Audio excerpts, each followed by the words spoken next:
Ak sa tvoja myseľ dostane do stavu, že začne rozmýšľať nad niečím, nad čím ty nechceš rozmýšľať, budeš mať vo svojej mysli určité myšlienky, ktoré tam nechceš mať, tak to najhoršie, čo môžeš spraviť je, že začneš s týmito myšlienkami bojovať. Začneš ich vytláčať preč zo svojej mysle.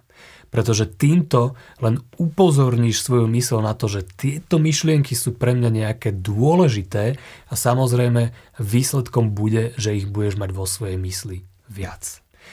Preto môžeš použiť jeden veľmi užitočný trik, ktorý pozostáva z toho, že si všimneš tieto myšlienky, ktoré tam nechceš, uvedomíš si, že sú to myšlienky, že práve prebieha nejaké myslenie a necháš tie myšlienky tak.